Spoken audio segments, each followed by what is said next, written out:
નમસ્કાર, સીએનબીસી બજારના મની મેનેજરમાં આપનું સ્વાગત છે. મની મેનેજર એટલે તમારા નાણાંના ચોક્કસ આયોજન માટે અપાતું માર્ગદર્શન. હું પ્રીતિ દલાલ આપ સૌનું સ્વાગત કરું છું આજના મની મેનેજરમાં એક નવા ટોપિક સાથે. અને આજે મની મેનેજરમાં આપણે વાત કરીશું ફંડ મેનેજરનું તમારા રોકાણમાં કેટલું મહત્ત્વ, રોકાણના નિર્ણય કઈ રીતે લેશો અને લઈશું દર્શકોના સવાલ પણ. ત્યારે મની મેનેજરના ઘણા દર્શકો મ્યુચ્યુઅલ ફંડના રોકાણકાર છે અને મ્યુચ્યુઅલ ફંડના રોકાણકારો ફંડ મેનેજર દ્વારા તેમના રોકાણ વધુ ફાયદાકારક બને એ માટે જ તે મ્યુચ્યુઅલ ફંડ સ્કીમમાં રોકાણ કરતા હોય છે. પરંતુ તાજેતરમાં ફંડ મેનેજરના એએમસી છોડવાની ઘટનાઓ બનતી દેખાય છે. ત્યારે રોકાણકારો ચિંતામાં આવી રહ્યા છે કે મૂંઝવણ અનુભવી રહ્યા છે. ત્યારે આવા સંજોગોમાં રોકાણકારે શું કરવું જોઈએ તે અંગે આજે આપણે ચર્ચા કરીશું. અને આ ચર્ચામાં આપણી સાથે જોડાઈ રહ્યા છે મની મંત્રના ફાઉન્ડર વિરલ ભટ્ટ. વિરલભાઈ, ઘણું સ્વાગત છે આપનું આજના શોમાં. ને આજે આપણે એક ઇમ્પોર્ટન્ટ આસ્પેક્ટ આપણે આજે ડિસ્કસ કરવાના છે, કારણ કે જ્યારે આવી ઘટનાઓ બનતી હોય છે ત્યારે રોકાણકાર થોડો ગભરાઈ જતો હોય છે કે ભાઈ હવે મારા ફંડનું શું અ પર્ટિક્યુલર પર્સનથી મ્યુચ્યુઅલ ફંડ ચાલતું હોય છે કે મ્યુચ્યુઅલ ફંડ હાઉસથી મ્યુચ્યુઅલ ફંડ ચાલતું હોય છે, એ પણ આપણે ડિફરન્શિએટ કરવું ઘણું જરૂરી બની જતું હોય છે. આપણે તાજેતરમાં જ જે જોયું કે એચડીએફસી એએમસીના જે પ્રશાંત જૈન હતા એમને રાજીનામું આપ્યું અને ત્યારબાદ રોકાણકારોમાં એક ડર પેદા થઈ ગયો કે હવે ભાઈ મારા જે રોકાણ કરેલા છે પૈસા એનું શું. ફર્સ્ટ ઓફ ઓલ તો તમે એક આ બેકગ્રાઉન્ડ આપી શકો તો વ્યુઅર્સને કે એક ક્લેરિફિકેશન આપી શકો કે શા માટે એમને છોડ્યું. Thank you. તમારો આભાર પ્રીતિબેન શોમાં બોલાવવા માટે. આમ જોવા જઈએ તો મ્યુચ્યુઅલ ફંડ ઇન્ડસ્ટ્રી માટે એટલે હવે ઓલમોસ્ટ બહુ જ વર્ષો થઈ ગયા, મોર દેન 45 યર્સ એક્ઝિસ્ટન્સમાં થઈ ગયું મ્યુચ્યુઅલ ફંડને. 1964માં યુનિટ 64 યુટીઆઈ મ્યુચ્યુઅલ ફંડ આવેલું અને પછી ઘણા પ્રાઇવેટ પ્લેયર્સ આવ્યા અને મ્યુચ્યુઅલ ફંડ ઇન્ડસ્ટ્રી આમ તો આ પહેલી વાર એવો કોઈ ઇન્સિડન્ટ છે નહીં કે જેમાં જે સીઆઈઓ એટલે જે ચીફ ઇન્વેસ્ટમેન્ટ ઓફિસર અને ફંડ મેનેજર છે એ છોડીને ગયા છે. પણ અહીંયા લોકોને તમે કીધું કે ડર પેદા થઈ ગયો છે, એનું એક કારણ હોઈ શકે કે આમ જોવા જઈએ તો ઓલમોસ્ટ 29 યર્સ 29 વર્ષ સુધી પ્રશાંત જૈન એચડીએફસી સાથે એસોસિએટેડ હતા. એટલે આમ જોવા જઈએ તો 19 યર્સ અને એની પહેલા ઝ્યુરિક ઇન્ડિયા કરીને જે મ્યુચ્યુઅલ ફંડ હતું અને પછી ઈ મર્જ થઈ ગયું એચડીએફસીમાં. તો 29 યર્સની એમની ઓવરઓલ કેરિયર હતી અને આમ જોવા જઈએ તો ડેફિનેટલી કોઈ પણ સારા સમયનો એક અંત આવે છે. એવી જ રીતે એમ કહી શકાય કે એમણે રાજીનામું આપવાની વાત કરી અને એમણે કીધું કે ભાઈ હવે અમે આગળના વર્ષોથી હું ફંડ મેનેજમેન્ટ નહીં કરું for the HDFC mutual fund. એટલે આમ જોવા જઈએ તો ડેફિનેટલી ઇન્વેસ્ટર્સને નિવેશકોને હંમેશા ડર હોય જ છે. પણ આમ જોવા જઈએ તો એવું હોતું નથી. ડેફિનેટલી ઘણા બધા પાસાઓ છે એ ધ્યાનમાં રાખવા જોઈએ. પણ હા, અગર આ બેકગ્રાઉન્ડના વિશે તમને હું કહું તો ઓલમોસ્ટ આફ્ટર સ્પેન્ડિંગ 29 યર્સ પ્રશાંત જૈને રાજીનામું આપ્યું છે અને હવેથી એચડીએફસી મ્યુચ્યુઅલ ફંડે એમના જે ફંડ મેનેજ કરી રહ્યા હતા અને જે એની અંદર જે પણ બધા ફંડ હતા એ બાયફર્કેશન વાઇઝ બીજા બધા ફંડ મેનેજર્સને એ લોકોએ સોંપી દીધા છે. આપણે છે અહીંયા આપણે વિરલભાઈ એવું જોતા હોઈએ છીએ કે એક અ પર્ટિક્યુલર પર્સન પર કે અ પર્ટિક્યુલર એએમસી પર આપણે એટલો બધો ભરોસો રાખતા હોઈએ છીએ અને ત્યાં થોડું ઊંચ નીચ આવતું હોય છે તો ગભરાઈ જતા હોય છે. અને એ જ આપણે સિનારીઓ જોયો, કારણ કે આફ્ટર 29 યર્સ જો કોઈ છોડે છે તો વિચાર કરતા થઈ જાય છે ઇન્વેસ્ટર કે ભાઈ શું એવું તો શું થઈ ગયું અને હવે મારા ફંડ્સનું શું. પણ એક પ્રોફેશનલ ટીમ હોતી હોય છે અને એ ટીમને સોંપ્યા વગર કે આપણે છોડતા નથી. એક સેકન્ડ લાઇન ઓલવેઝ મોજૂદ હોય છે કોઈ બી કંપનીમાં, જેથી તમને કંઈ થાય કે તમે છોડી દો તો એટલીસ્ટ કંપની શુડન્ટ સફર અને ઇન્વેસ્ટર શુડન્ટ સફર. પણ એઝ અ ઇન્વેસ્ટર હવે કઈ રીતે આપણે અપ્રોચ રાખવાનો, કારણ કે આવી તો ઘટનાઓ બનતી જ હોય છે. એ આવું તો ટર્નઓવર ઘણી બધી ઇન્ડસ્ટ્રીમાં ચાલતું જ હોય છે અને આ ઇન્ડસ્ટ્રી પણ કંઈ એવું બાકાત નથી આમાંથી. આપણે કઈ રીતનો અપ્રોચ રાખવાનો એઝ અ ઇન્વેસ્ટર? પ્રીતિબેન, જો આમાં છે ને એક હું તમને એપ્રોચ વિશે તમે વાત કરીને હવે ઇન્વેસ્ટર્સ જે છે એમને કેમ ક્વેશ્ચન્સ આવી શકે અને એમાં અગર વાત કરીએ તો એચડીએફસી ના પોઈન્ટ ઓફ વ્યૂથી જ કેમ એમને ક્વેશ્ચન્સ આવે છે. હું તમને છે ને એક તમને બેકગ્રાઉન્ડ આપું છું અહીંયા ડેટાનો. આજના દિવસે અગર એચડીએફસી નું મ્યુચ્યુઅલ ફંડ નું સ્ટ્રક્ચર વિચારીએ ત્યારે પ્રશાંત જૈન તથા રાજીનામું આપ્યા ની પહેલાની વાત કરું છું. તો આમ જોવા જઈએ તો 71% એમનું જે ઓવરઓલ ઇક્વિટી ફંડ જે છે એવું જ્યારે રાજીનામું આપ્યું એમણે એમના થોડા દિવસ પહેલા જ ઇન્ડસ્ટ્રીના એવા ફર્સ્ટ એવા પર્સન બન્યા હતા જે 1 લાખ કરોડ નું ફંડ મેનેજમેન્ટ એમના હસ્તક હતું. રાઈટ, હવે એમાંથી જે એમની એચડીએફસી મ્યુચ્યુઅલ ફંડ પાસે ઓલમોસ્ટ 26 સ્કીમો છે ઇક્વિટીના કેટેગરીમાં. હવે 26 equity mutual fund as a CIO manage કરી રહ્યા હતા.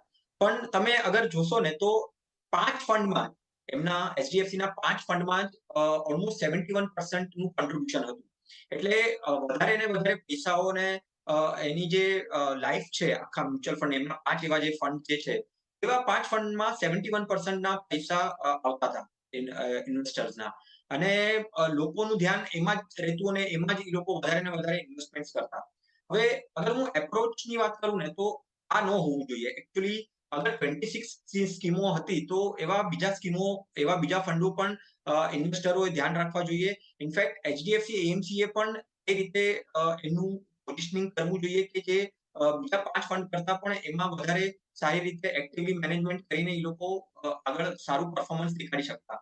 હવે એચડીએફસી માં પ્રશાંત જૈનની વાત કરીએ તો એ વેલ્યુ સ્ટાઇલ, જે બે વેલ્યુ અને ગ્રોથ સ્ટાઇલ હોય તો વેલ્યુ સ્ટાઇલ થી હતા. અને ઘણી વખત એમની અમુક એપ્રોચ અને અમુક સ્ટાઇલના કારણે ફંડ પરફોર્મન્સમાં પણ આગળ પાછળ થયું છે. તો હવે આટલા વર્ષોથી કામ કરેલા આવતા ફંડ મેનેજરને અને જ્યારે ફંડ પરફોર્મન્સનું આગળ પાછળ થાય અને એ જ દરમિયાન જ્યારે તમને ન્યૂઝ સાંભળવા મળે કે ભાઈ એમને રાજીનામું આપી દીધું છે, તો ઘણા ક્વેશ્ચન્સો આવી જાય અને જે રીતે તમે કીધું કે ડર પેદા થઈ જાય તો એ આવવાનો જ છે. આના માટે એકચ્યુઅલી એવો એપ્રોચ હોવો જોઈએ કે એમની જે બધી બીજી સ્કીમો છે અપાર્ટ ફ્રોમ 5 ફંડ્સ, એના સિવાય જે બીજી ફંડ છે એમાં વધારે કોન્સન્ટ્રેશન એમનું હવે આવનારા સમયમાં હોવું જોઈએ. ફંડ મેનેજર્સ બહુ જ સારા છે જે બીજા ફંડ મેનેજર્સ હસ્તગત કરાયા છે. ફંડ જે રિપ્લેસમેન્ટ પણ થયું છે, જેવી રીતે સીઆઈઓમાં અત્યારે ચિરાગ સેતલવાડને એમણે લાવ્યા છે અને મલ્હોત્રાને ફિક્સ ઇન્કમમાં ડિવાઈડ કર્યું છે. એટલે બે કેટેગરી બનાવી નાખી છે અને એ પ્રમાણે એમણે આગળ વધવાના છે. પણ ફોકસ જે હોવું જોઈએ એઝ અ ફંડ હાઉસ અને એ પ્રોફેશનલી ડેફિનેટલી એચડીએફસી બ્રાન્ડ છે, સારું બ્રાન્ડ છે અને આગળના સમયમાં એવું જોવામાં ડેફિનેટલી આવશે કે ફંડનું કોન્સન્ટ્રેશન છે, મેનેજમેન્ટ જે છે એ ટ્રાન્સપરન્સી વાઇઝ બીજા ફંડોમાં પણ સારી રીતે થવું જોઈએ. જે સાચી વાત કહી તમે અને આમ જ આપણે ગભરાઈ નહીં જવું જોઈએ. બેઝિકલી ફર્સ્ટ તો એ સ્ટેપ છે કે ગભરાઈ નહીં જવું જોઈએ. પણ હવે ઇન્વેસ્ટર પોઈન્ટ ઓફ વ્યૂ હું જો સવાલ પૂછું તો આપણે એમ વિચારતા હોઈએ છીએ કે ભાઈ મેં અત્યારે જેટલા પૈસા ઇન્વેસ્ટ કર્યા છે એનું શું થશે, શું મને એટલા જ રિટર્ન્સ મળશે કે નહીં, શું મારું કેપિટલ સેફ છે કે નહીં. તો અને જ્યારે આવી રીતે ચેન્જીસ આવે છે તો એનો અર્થ શું થાય છે મારા રિટર્ન્સ પર, મારા કેપિટલ પર, મારા રોકાણ પર. તો એનો શું તમે જવાબ આપશો? પ્રીતિબેન, આને હું મારા એવા 3-4 પોઈન્ટર્સ મને લાગે છે કે ધ્યાન રાખવા જોઈએ ક્યારે પણ નિવેશકોએ. પહેલા તો સ્ટાર ફંડ મેનેજર એટલે ફંડ મેનેજરના નામથી મારે ઇન્વેસ્ટમેન્ટ કરવું છે એવું હંમેશા ન હોવું જોઈએ. અને ડેફિનેટલી ફંડ મેનેજમેન્ટમાં જ્યારે પણ વાત આવે છે ત્યારે ફંડ મેનેજરનો સૌથી વધારે ઇમ્પોર્ટન્સ હોય છે. પણ ડેફિનેટલી જે રીતે તમે શરૂઆતમાં કીધું કે એક ફંડ હાઉસની એક પ્રોસેસ હોય છે, એક સ્ટાઇલ હોય છે, એ પ્રમાણે ફંડ મેનેજમેન્ટ થાય છે. બરાબર છે. અગર ફંડ મેનેજમેન્ટનો એક્સપિરિયન્સ બહુ વધારે વર્ષોથી છે તો ફંડ મેનેજર તો ડેફિનેટલી આવવાના છે, જવાના છે. અને આ પહેલી વાર નથી થયું. નિપોન કરીને છે મ્યુચ્યુઅલ ફંડ, એમાં પણ એવી રીતે થયું છે, ડીએસપીમાં પણ એવું થયું છે. અને એવી ઘણી બધી ફંડ મેનેજમેન્ટ જે એસેટ મેનેજમેન્ટ કંપનીઝ છે એમાં જે ફંડ મેનેજર્સ છે આવે છે અને જાય છે. તો તમે સ્ટાર ફંડ મેનેજર જે ટેગ આપવામાં આવે છે ને એ વિચારીને તમે કોઈ પણ ફંડને એપ્રોચ નહીં કરો. ફંડનું પરફોર્મન્સ જુઓ, રાઈટ, ફંડ કેવી રીતે સ્ટાઇલ મેનેજ કરે છે એ જુઓ, એમને રિટર્ન્સ બીટ કર્યા છે કે નહીં, એમના બેન્ચમાર્કના જે પણ ફંડ્સ છે એને બીટ કર્યા છે કે નહીં, એમની કન્સિસ્ટન્સી કેવી છે, બરાબર છે, ક્વાર્ટરલી એ લોકોની કન્સિસ્ટન્સી કેવી રીતે જાય છે, બરાબર છે. તો એવા ઘણા બધા આસ્પેક્ટ્સ છે, બરાબર છે. જેવી રીતે એચડીએફસી ની વાત કરીએ, આવનારા સમયમાં ઇન્વેસ્ટરે ડેફિનેટલી ડરીને ફંડને રિડીમ તો ડેફિનેટલી નહીં કરવાનું. કારણ કે આવી સિચ્યુએશન જેવી તમે કીધું કે પહેલી વાર નથી થઈ, તો ફંડ રિડીમ કરવાનું નહીં વિચારો. પહેલા એનાલિસિસ કરો, બરાબર છે. તમારો ફાઇનાન્શિયલ એડવાઇઝર, સલાહકાર હશે તો એને પૂછો કે મારા જે ફંડ છે હવે એ ફંડ કોણ મેનેજ કરવાનું છે, બરાબર છે, અને એની સ્ટાઇલ શું છે, બરાબર છે. હવે એક ફંડ મેનેજરની એક સ્ટાઇલ હોઈ શકે, ફંડ પરફોર્મન્સ, ફંડ એએમસીની એક સ્ટાઇલ હોઈ શકે. તો બધાની વાતને એક વખત જોઈ લો ધ્યાનથી, પરફોર્મન્સને એક વખત ટ્રેકમાં લાવી લો અને પછી જ ડિસિઝન લો કે મારે. અને બીજી વખત ઘણી વખત એવું થાય છે, જોવામાં આવ્યું છે પ્રીતિબેન, કે ઘણી વખત ઇન્વેસ્ટર્સ શું કરે છે કે ભાઈ હવે મને લાગે છે કે આ સ્ટાર ફંડ મેનેજર છે, તો મેં મારે ઇન્વેસ્ટમેન્ટ જે કરવું છે 5 મેં એમની જ એચડીએફસી ની જ સ્કીમમાં કરી નાખ્યું, કે ડીએસપી ની સ્કીમમાં જ કરી નાખ્યું, કે નિપ્પોનની સ્કીમમાં કરી નાખ્યું. આ ખાલી જસ્ટ એક્ઝામ્પલ નામ આપી રહ્યો છું. એવું ન હોવું જોઈએ. આપણે પહેલા વિચારવું જોઈએ, આપણું એલોકેશન ડાયવર્સિફિકેશન પણ હોવું જોઈએ. અને એની સાથે સાથે ખાલી ફંડ મેનેજર, ખાલી સીઆઈઓ, ચીફ ઇન્વેસ્ટમેન્ટ ઓફિસરના નામે જ તમારે ફંડનું ઇન્વેસ્ટમેન્ટ ન હોવું જોઈએ. તો હવે આવનારા સમયમાં મારી ખાલી રિક્વેસ્ટ એ જ હશે ઇન્વેસ્ટરોને કે ઘણા બધા પાસાઓ છે, એને જુઓ, એને નક્કી કરો અને પછી જ આગળ વધો. જે બરાબર છે. તો પર્ટિક્યુલર થિંગ પર આપણે ખાલી કોન્સન્ટ્રેટ ન કરવું જોઈએ. ઓવરઓલ આપણે એક વિચાર કરીને, અને ઘણું બધું સ્ટડી મટીરિયલ અવેલેબલ હોય છે કે આ ફંડ, જે પર્ટિક્યુલર ફંડમાં તમે જો રોકાણ કરો છો તો એ ફંડ કઈ રીતનું કામ કરે છે, કઈ રીતના રિટર્ન્સ આપ્યા છે, કઈ રીતની એ લોકોની એક આઈડિયોલોજી છે, એ પણ આપણને ખબર પડતી હોય છે. અને કોઈ બી ઓર્ગેનાઇઝેશનમાં લોકો આવતા હોય છે ને જતા હોય છે, દેટ ડઝન્ટ મીન કે આપણે આપણા રોકાણ બદલી કાઢવાના, ફરીથી જલ્દીથી રિડીમ કરી કાઢવાના, કારણ કે એમાં તો તમને વધારે નુકસાન થઈ શકે છે. તો એક બરાબર સિચ્યુએશન જોઈને તમારે ડિસિઝન્સ લેવાના હોય છે. તો ફાઇનલી વિરલભાઈ, જે મેં વાત કરી કે પોતાના ફંડ્સ અંગે ચિંતા રહેતી હોય છે, અને પછી એમાં કોઈ વખત આવા રિડીમ કરી નાખતા હોય છે, અને એમાં એમને ઘણો લોસ થઈ જતો હોય છે. કઈ રીતના આપણે આપણી જાતને સેફ રાખી શકાય, એ એક મોટો ધ્યેય હોતો હોય છે રોકાણકારનો. આવા તો ઇન્સિડન્ટ્સ બન્યા જ કરશે. તો શું આ એક વિચાર કરતું નથી મૂકી દેતું કે એક ફંડ હાઉસ ઇમ્પોર્ટન્ટ છે કે આ ફંડ મેનેજર ઇમ્પોર્ટન્ટ છે? કોણ પ્રિસીડ કરે છે એકબીજાથી? કઈ રીતે આપણે રોકાણ કરતી વખતે જોવું જોઈએ? પ્રીતિબેન, બંને ઇમ્પોર્ટન્ટ છે. એવું નથી કે ફંડ મેનેજર ઇમ્પોર્ટન્ટ નથી કે ફંડ હાઉસ ઇમ્પોર્ટન્ટ નથી. પણ જેવી રીતે આપણે વાત કરી કે ઘણા બધા પાસાઓ છે. એક ફંડ મેનેજર જ્યારે આપણે નક્કી કરીએ છીએ, માની લો આપણો સૌથી પહેલો પોઈન્ટ એવો હોઈ શકે કે મારે જોવું છે કે ફંડ મેનેજર કોણ છે. તો ફંડ મેનેજરનું ઓવરઓલ જોવું જોઈએ કે એમનું પરફોર્મન્સ શું રહ્યું છે. એ અગર પહેલા બીજી ફંડ હાઉસમાં હતા તો ત્યાં એમણે કેવું પરફોર્મન્સ આપ્યું છે, બરાબર છે. એમને કેટલા ફંડ મેનેજ લોકો કરે છે, એમની સ્ટાઇલ શું છે, રાઈટ. અને ટાઈમ પણ બહુ ઇમ્પોર્ટન્ટ કરે છે. હવે જેવી રીતે માની લો એક્ઝામ્પલ, લોકો 2 વર્ષ પહેલા કદાચ એવું વિચારીને આવ્યા હશે કે પ્રશાંત જૈન ફંડ મેનેજર છે એટલે મારે ઇન્વેસ્ટમેન્ટ કરવું છે. અને હવે આજના ટાઈમમાં જ્યારે લાસ્ટ ઓલમોસ્ટ 1 વર્ષથી આમ જોવા જઈએ તો માર્કેટની વોલેટિલિટી બહુ વધી ગઈ છે. અને એમાં એમ વિચારીને કે ભાઈ પ્રશાંત જૈન નીકળી ગયા છે એટલે મારે ફંડ રીડીમ કરવું છે, તો મારે ડેફિનેટલી લોસ થવાનો છે. તો આવી રીતે હેઝિટેટ અને એકદમ ઇન્સ્ટન્ટલી આપણે ડિસિઝન ન હોવું જોઈએ. પેરામીટર સેટ કરવા જોઈએ અને વન બાય વન એ પેરામીટરને એ હિસાબથી એનું મૂલ્યાંકન કરવું જોઈએ કે ભાઈ આ પેરામીટર યોગ્ય છે કે નથી, અને એના માટે હું શું લોસ મારે બુક કરવો જોઈએ કે નહીં. કારણ કે જે લોસ હશે એ નોશનલ લોસ હશે, રાઈટ. અને જ્યાં સુધી તમે એને બુક નહીં કરો ત્યાં સુધી તમારા બુકમાં દેખાવાનું નથી. તો એવી એક્શન લેવી કે નહીં એ વિચારવું જોઈએ. ઘણા બધા પાસાઓ છે. ફંડ હાઉસ ઇમ્પોર્ટન્ટ છે. ફંડ હાઉસની એક્સપર્ટીઝ ઇમ્પોર્ટન્ટ છે. કયા એપ્રોચથી, કયા સ્ટાઇલથી ફંડ મેનેજમેન્ટ કરે છે એ પણ ઇમ્પોર્ટન્ટ છે. એવી તમે કીધું કે 26 સ્કીમ્સ ઇક્વિટી અંડર હતી એચડીએફસી મ્યુચ્યુઅલ ફંડમાં. 26 સ્કીમો છે, બરાબર છે. એમાંથી બની શકે અને છે જ કે ઘણી બધી સ્કીમોની સ્ટાઇલ પણ અલગ અલગ હશે, બરાબર છે. તો એ ફંડ મેનેજર, અને ફંડ મેનેજર એક હોય એટલે પહેલા સીઆઈઓ હોય, સીઆઈઓ એટલે ચીફ ઇન્વેસ્ટમેન્ટ ઓફિસર, પછી ફંડ મેનેજર હોય. ફંડ મેનેજરમાં એવું પણ બની શકે કે એક જ ફંડમાં 2 થી 3 ફંડ મેનેજર હોય અને એની નીચે અંડર એક રિસર્ચ ટીમ હોય.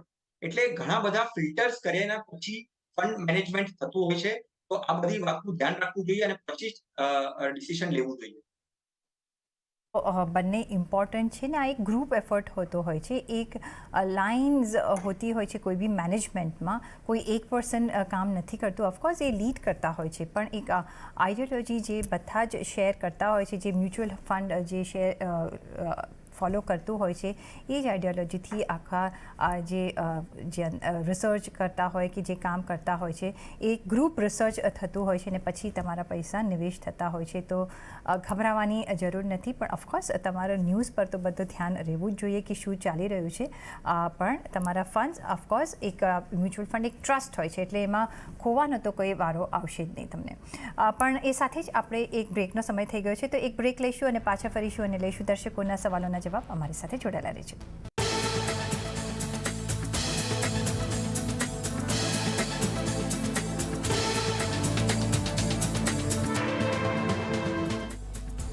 બ્રેક બાદ આપનું સ્વાગત છે મની મેનેજરમાં. અને હવે સમય થઈ રહ્યો છે દર્શકોના સવાલોના જવાબ લેવાનો. અને પહેલો જે સવાલ આવી રહ્યો છે પ્રાંજલ ભટ્ટનો. એ કહી રહ્યા છે કે એક હાઉસવાઈફ છે અને એમને હાઉસવાઈફ માટે સારી મ્યુચ્યુઅલ ફંડ સ્કીમ સૂચવવી માટે તમને રિક્વેસ્ટ કરી રહ્યા છે. એમને એક 10 વર્ષ માટે 10,000નું રોકાણ કરવું છે અને આ રોકાણથી મને કેટલી રકમ મળે એ પણ એમનો સવાલ છે. 10 વર્ષ પછી દીકરીના ભણતર કે લગ્ન માટે આ રકમનો એમને ઉપયોગ કરવો છે. જી વિરલભાઈ. પહેલા તો હું પ્રાંજલબેનને થેન્ક્સ કહીશ કે ડેફિનેટલી સારો એવો એપ્રોચ રાખી રહ્યા છે અને ગોલ પ્લાનિંગ કરી રહ્યા છે. ગોલને ધ્યાનમાં રાખીને એમનું ઇન્વેસ્ટમેન્ટનું પ્લાનિંગ કરી રહ્યા છે. 10 વર્ષ માટે અગર 10,000 મ્યુચ્યુઅલ ફંડમાં નાખવાનું વિચારે છે તો ડેફિનેટલી મારી સજેશન એમને એ જ હશે કે ઇક્વિટી મ્યુચ્યુઅલ ફંડમાં જાય, કારણ કે ટાઈમ ડ્યુરેશન બહુ સારો છે 10 વર્ષ. અને 12% આસપાસ અગર આપણે એઝમ્પશન રાખીએ અત્યારે રિટર્નનું, તો ઓવરઓલ કોર્પસ એટલે 10 વર્ષની અંદર એટલીસ્ટ 24 લાખની આસપાસ સારી રીતે જમા કરી શકશે. અને મારી બીજી એક સલાહ એમને હશે કે આ 10,000 ને પણ થોડુંક ડાયવર્સિફાઈ કરે, 2 થી 3 સ્કીમ સિલેક્ટ કરે. 2 થી 3 સ્કીમ જ્યારે કરી રહ્યા છે ત્યારે એમાં એક large and mid cap scheme રાખે, પછી એક ફ્લેક્સી કેપ રાખે અને બીજી એક જે છે એ એક બેલેન્સ ફંડ રાખે. એટલે ઓવરઓલ જે ડેટ અને ઇક્વિટીનો રેશિયો, ડેટ થોડુંક ઓછું રાખશો તો ચાલશે, પણ ઇક્વિટીનું પોર્શન વધારે હોવું જોઈએ અને 24 લેક્સની આસપાસનું પર્પસ જનરેટ કરી શકશે આ 10,000 થી. ઓકે, તો તમને એક એવન્યુ આપી દીધો છે કે કઈ રીતે તમારે રોકાણ કરવાનું છે પ્રાંજલ, અને તમે એ રીતે રોકાણ કરી શકો છો. નેક્સ્ટ સવાલ કિશોર વાઘેલાનો. એ કહી રહ્યા છે કે મારે 3 વર્ષની બાળકી છે અને તેના માટે થોડું સોનું ખરીદવું છે અને ભેગું કરવું છે.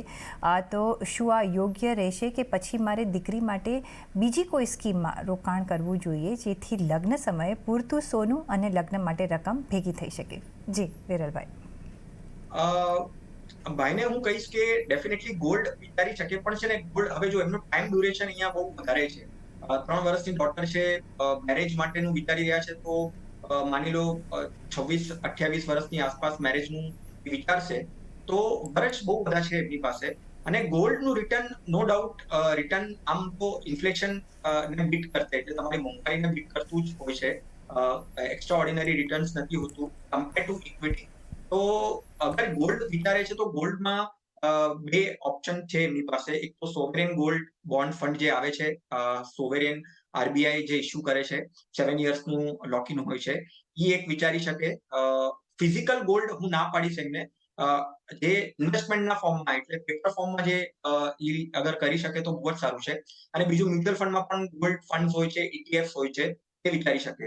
પણ સાથે હું એમ પણ કહીશ કે સપોઝ તમે એ સ્ટ્રેટેજીને તમે ઇક્વિટી ઇન્વેસ્ટમેન્ટ્સ કે મ્યુચ્યુઅલ ફંડ્સમાં વિચારો, કારણ કે ટાઈમ ડ્યુરેશન બહુ સારો છે અને રિટર્ન્સ ડેફિનેટલી તમને ગોલ્ડ કરતા વધારે મળી શકે છે જો તમે વધારે ટાઈમ સમય આપશો તમારા ઇક્વિટી ઇન્વેસ્ટમેન્ટ્સને. તો માની લો કે તમે એની સાઈડ ગોલ્ડની સાઈડ તમે થોડું 20-30% તમે ગોલ્ડનું વિચારીને કરો અને 60-70% તમે ઇક્વિટી મ્યુચ્યુઅલ ફંડમાં નાખો, તો પણ તમારું કોર્પસ સારું એવું જનરેટ થઈ શકશે. અને તમે જ્યારે ઇક્વિટી સ્કીમમાં નાખો છો અને તમારો જ્યારે તમારી ડોટરનો, તમારી બાળકીનો જ્યારે લગ્નનો ટાઈમ આવશે ત્યારે તમે ઇક્વિટીને રિડમ્પશન કરી નાખો, લિક્વિડેટ કરી નાખો અને એમાંથી તમે ગોલ્ડ લઈ શકો છો. તો તમારું જે મેઇન પર્પસ છે ગોલ્ડ લેવાનું, એ તમે કેવી રીતે પણ હાસિલ કરી શકો છો. સ્ટ્રેટેજી ડિફરન્ટ કરી શકો છો. થોડુંક તમે સોનુમાં પણ નિવેશ કરી શકો છો અને થોડુંક તમે ઇક્વિટી મ્યુચ્યુઅલ ફંડમાં પણ લઈ શકો છો. તો થોડું તમે સોનું લઈ શકો છો અને થોડું તમે બોન્ડમાં પણ લઈ શકો છો, ઇક્વિટીમાં પણ તમે રોકાણ કરી શકો છો. ઘણા બધા એવેન્યુઝ છે ગોલ્ડમાં ઇન્વેસ્ટ કરવા માટે, એટલે એના પર તમે ધ્યાન રાખી શકો છો. નેક્સ્ટ સવાલ આવી રહ્યો છે હિતેશ જોશીનો. એ કહી રહ્યા છે કે હું 10 વર્ષથી HDFCની સ્કીમ્સમાં રોકાણ કરતો આવ્યો છું, પણ હવે HDFCના ફંડ મેનેજર બદલાયા છે, તો બાદ શું મારે ફંડમાં રોકાણ કરવું જોઈએ, કન્ટિન્યુ કરવું જોઈએ કે નહીં? હવે આપણે આખો શો આના પર કર્યો છે, મે બી આ સવાલ આવશે પહેલાં તમને ક્લેરિટી મળી ગઈ હશે, પણ તો પણ વિરલભાઈ શું આપણે એમને એડવાઇસ કરીશું? જેવી રીતે આપણે બીજા બધા દર્શકોને કીધું એવી જ રીતે હું હિતેશભાઈને પણ કહીશ. ડેફિનેટલી હિતેશભાઈ, તમે ફંડમાં તમે રહી શકો છો. ફંડ મેનેજર ગયા એટલે તમારા ફંડને કંઈ નુકસાન થશે એવું નથી હોતું. ફંડ મેનેજર ચેન્જ થયા છે, જે ચેન્જ થયા છે એમનો પણ એક્સપિરિયન્સ સારો છે, એ પણ ઘણા ટાઈમથી HDFC સાથે જોડાયેલા છે, એટલે એમની જે ફિલોસોફી છે, થોટ પ્રોસેસ છે, એની સાથે જોડાયેલા છે. કદાચ એવું બની શકે આવનારા સમયમાં કે બહુ વધારે ટ્રાન્સપરન્ટ રીતે કોમ્યુનિકેટ કરી શકે છે HDFC આ બાબતોમાં કે કેવી રીતે હવે ફંડ મેનેજમેન્ટ થશે. કારણ કે પહેલા એવું જોવામાં આવ્યું હતું કે ભાઈ એક જે CIO છે કે ફંડ મેનેજર છે એના પર વધારે ફોકસ રહેતું અને કોન્સન્ટ્રેશન રહેતું, અને એના કારણે કદાચ ફંડ પરફોર્મન્સમાં પણ આગળ પાછળ થયું હશે. પણ હવે જે આવનારો સમય છે એમાં એ લોકોએ ઓલરેડી સારી રીતે કોમ્યુનિકેટ કરી નાખ્યું છે કે કયા ફંડ મેનેજર્સ કયા ફંડને મેનેજ કરશે, કોનું કોન્સન્ટ્રેશન ક્યાં હશે, કયા સ્ટાઇલથી કરશે. એટલે મને કાંઈ વાંધો લાગતો નથી, ડેફિનેટલી કન્ટિન્યુ કરી શકે છે. અને તમારા ફંડને પણ તમે 3 વર્ષે રિવ્યુ કરી શકો છો, જોતા જ રહેવાનું કે શું ચેન્જ થયો છે, નથી થયું. તમે જે અત્યારે અનુમાન લગાડી રહ્યા છો કે કદાચ કંઈક ફંડને પ્રોબ્લેમ આવશે તો મારે નીકળી જવું જોઈએ કે નહીં, પણ એઝ એન એડવાઇઝર હું હંમેશા એમ જ કહું છું કે એકદમ જલ્દી આવીને ડિસિઝન નહીં લો, થોડો ટાઈમ આપો. એ લોકોએ સારી રીતે કમ્યુનિકેશન ને ટ્રાન્સપરન્ટ રીતે બધું કન્વે કરેલું છે. એમને ટાઈમ આપો, તમને રિટર્ન્સ જરૂર મળશે. ઓકે, તો ગભરાવાની જરૂર નથી, તમે ટાઈમ આપજો, તમને રિટર્ન્સ જરૂરથી મળશે. અને જે નવા CIO આવ્યા છે એ પણ HDFCમાં જ કામ કરતા હતા, એટલે એમની પણ આઈડિયોલોજી સેમ રહેશે. એક ટ્રાન્સપરન્સી આવતા મે બી કદાચ થોડીક વાર લાગી શકે, પણ આઈ થિંક HDFC એક નામાંકન AMC છે અને આપણે જાણીએ છીએ, એટલે તમારે ગભરાવાની કોઈ જરૂર નથી. વિરલભાઈ, એ સાથે જ તમારો ઘણો આભાર અમારી સાથે આજે જોડાવા બદલ, અને સાથે જ પર્સનલ ફાઇનાન્સના તમારા સવાલ અમને મોકલો તમારું નામ, શહેર, ઉંમર સાથે.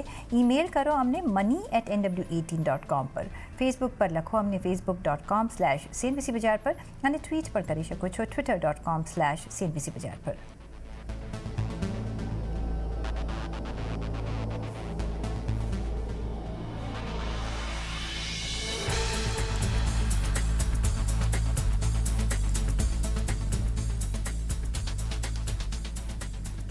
અને આ સાથે જ મની મેનેજરના એપિસોડમાં બસ આટલું જ, પણ તમે જોતા રહેજો CNBC બજાર. નમસ્કાર.